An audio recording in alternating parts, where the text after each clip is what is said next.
Here's my number one cure for kids who lack confidence. You just have to become very skilled. So, moms, dads, you probably weren't confident your first day on the job. But you have to develop it. See, we have this myth that confidence can be fixed or earned, or that it should not be earned, but that we should always have it. We're like, if he would just believe in himself and have confidence, and then, someone like myself, an unbiased person, would watch and say, you could walk onto the mat with a baseball bat, you're not going to win. Your opponent is just way too skilled. We don't do this in weightlifting, though, do we? We're like, well, he only bench presses 100 pounds, and he needed to bench press 170 to qualify for state. It's just all comes down to confidence. If we could just get his confidence up. No. It has nothing to do with confidence. You physically are unable to move 170 pounds. You're physically incapable of doing a backflip on a balance beam, so therefore you are not an elite level gymnast. You can't just give confidence, frustrated confidence talks to your kid, or frantically search for the fix. You're going to have to put in 3 years of year-round effort, and once you can do a backflip on a balance beam, you will be in a position to place in the state tournament in gymnastics. Are you willing to put in 4 days a week, 3 years for the next 3 years? If the answer is no, then lower your goals.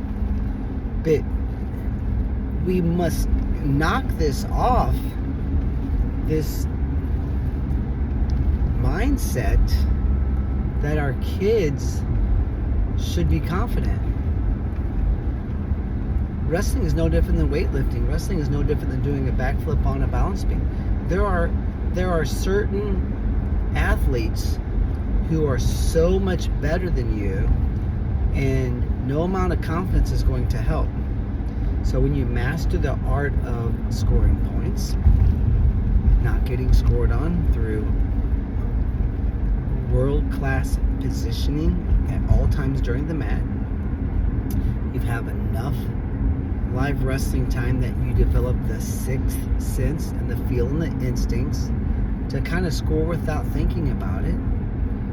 And you can wrestle instinctively or even somewhat unconsciously, and the points kind of score themselves. And you've mastered the best 2 to 3 ways to score from the very common positions in wrestling. And you've gone to enough tournaments that you've dealt with the pre-match nerves and anxiety and self-doubt. Then your confidence starts to soar. So your wrestler does not lack confidence when they have an easy first-year kid. They don't lack any confidence. But there's 100 kids in the state that could beat your wrestler. So they lack confidence against those 100 kids. Just think if you only had to worry about 3 kids in the state. You're like, well, there's 3 kids in the state we're worried about. Everyone else we pretty much destroy. See, now that's more of a stress-free way to live your wrestling career.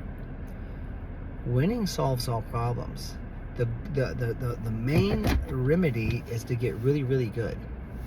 Then there's really, really, really few athletes you have to worry about. And there might be some nerves and anxiety for those matches, but that's okay. We know that being nervous is a call to action. It's a good thing. It's a gift from God. It means your A game is required. That's all being nervous is. But don't make this mistake. You got to get very good. Our online academy could help, camps, or maybe you can find someone else that can help.